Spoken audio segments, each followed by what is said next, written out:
Hi ಎಲ್ರಿಗೂ ನಮಸ್ಕಾರ. ಇವತ್ತಿನ ಸಿಂಪಲ್ ವ್ಲಾಗ್ ಬಗ್ಗೆ ಹೇಳಬೇಕಾದ್ರೆ ಹಿಟ್ಟನ್ನು ಹೇಗೆ ಮಿಕ್ಸ್ ಮಾಡೋದು ಅಂತ ನಾನು ಹೇಳ್ಕೊಡ್ತಾ ಇದ್ದೀನಿ.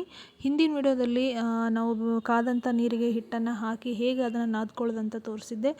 ಅದನ್ನು ತೊಗೊಂಡು ಬಂದು ಡೈರೆಕ್ಟಾಗಿ ಈಗ ಮಿಕ್ಸಿಗೆ ಹಾಕಬೇಕು. ಸೊ ಕೆಳಗಡೆ ಸ್ವಲ್ಪ ಒಣ ಹಿಟ್ಟು ಹಾಕಿ ಮೇಲ್ಗಡೆಯಿಂದ ನಾವು ಹದ ಮಾಡಿರುವಂಥ ಅಂದರೆ ನೀರನ್ನು ಕಾಯಿಸಿ ಆ ದಬ್ಬರಿಗೆ ಹಿಟ್ಟು ಹಾಕಿ ಮಿಕ್ಸ್ ಮಾಡ್ಕೊಂಡಿರ್ತೀವಲ್ಲ, ಅದನ್ನು ಈ ಮಿಕ್ಸಿಗೆ ಹಾಕಿ ಈ ಥರ ಚೆನ್ನಾಗಿ ಉದುರಾಗಿ ಮಿಕ್ಸ್ ಮಾಡ್ಕೋಬೇಕು.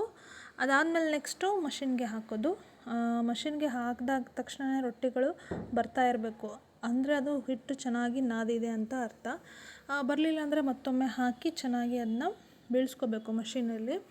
ಅದಾದಮೇಲಿಂದ ರೊಟ್ಟಿಗಳು ನೀಟಾಗಿ ಬರುತ್ತೆ. ಸೊ ಇಲ್ಲಿ ನಮ್ಮದು ಮೇನ್ ಕೆಲಸ ಚೆನ್ನಾಗಿ ಮಿಕ್ಸ್ ಮಾಡ್ಕೊಳ್ಳೋದು. ಸೊ ಯಾವ ರೀತಿ ನಾವು ಮಿಕ್ಸ್ ಮಾಡ್ಕೊಂಡಿರ್ತೀವಿ ಅದ್ರ ಮೇಲೆ ರೊಟ್ಟಿಗಳು ಬರ್ತಾ ಹೋಗುತ್ತೆ. ನೀವು ನೋಡ್ಬೋದು, ಈಗ ಇದನ್ನು ಇಲ್ಲಿ ಹಾಕಿದ್ದೀವಿ ಮಷಿನಲ್ಲಿ. ಸೊ ಈ ರೀತಿಯಾಗಿ ಬರುತ್ತೆ. ಇದು ಫಸ್ಟ್ ಅಟೆಂಪ್ಟು. ಸೊ ಈ ರೀತಿಯಾಗಿ ರೊಟ್ಟಿ ಬಂದು ನಾವೊಂದು ದೊಡ್ಡ ಪುಟ್ಟಿಲಿ ಇಟ್ಬಿಟ್ಟಿದ್ದೀವಿ. ಚಲಾಪಿಲಿ ಆಗಬಾರ್ದು, ಕೆಳಗೆಲ್ಲ ಬೀಳಬಾರ್ದು ಅಂದ್ಬಿಟ್ಟು ಒಂದು ದೊಡ್ಡ ಪುಟ್ಟಿನ ತೊಗೊಂಡು ಅಲ್ಲಿ ಈ ಥರ ನೀಟಾಗಿ ನಾವು ಬೀಳಿಸ್ಕೋಬೇಕು. ಇದಕ್ಕಿಂತಲೂ ನಾವು ಚೆನ್ನಾಗಿ ನಾದಿದ್ರೆ ಇದಕ್ಕಿಂತಲೂ ಚೆನ್ನಾಗಿ ಬರುತ್ತೆ. ಡೈರೆಕ್ಟ್ ಹಾಗೆ ನಾವು ರೊಟ್ಟಿನ ತಕ್ಕೊಳ್ಬೋದು, ಆ ರೀತಿ ಬರುತ್ತೆ. ಆದರೆ ಫಸ್ಟ್ ಅಟೆಂಪ್ಟಲ್ಲಿ ನಾವು ರೊಟ್ಟಿ ತಕ್ಕೋಬಾರ್ದು, ರೊಟ್ಟಿ ಟೇಸ್ಟ್ ಇರೋದಿಲ್ಲ. ಅದಾದಮೇಲೆ ನೆಕ್ಸ್ಟಿಂದ ನಾವು ರೊಟ್ಟಿನ ತಕ್ಕೊಳ್ಬೇಕಾಗತ್ತೆ.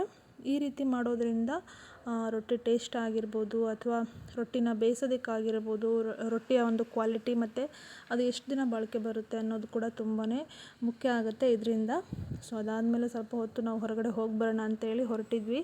ಸೊ ಇವತ್ತಿನ ವಿಡಿಯೋದಲ್ಲಿ ಏನಿಲ್ಲ, ನಾವು ಯಾವ ಥರ ಹಿಟ್ಟನ್ನು ಮಿಕ್ಸ್ ಮಾಡ್ತೀವಿ ಅಂತ ಹೇಳಿದ್ದೀನಿ. ಇದ್ರ ಜೊತೆಗೆ ಇನ್ನೊಂದು ಮುಖ್ಯವಾದ ವಿಷಯ ಏನಪ್ಪ ಅಂದರೆ ಅದನ್ನ ನಮ್ಮ ಮನೆಯವರು ಹೇಳ್ತಾರೆ, ನೀವು ಕೇಳಿಸ್ಕೊಳ್ಳಿ. ಇವತ್ತು ನಾವು ಮೈಸೂರಿಗೆ ಸತತ 5ನೇ ಬಾರಿಗೆ ನಾವು ಮೈಸೂರಿಗೆ ಕಳಿಸ್ಕೊಡ್ತಾ ಇರೋದು.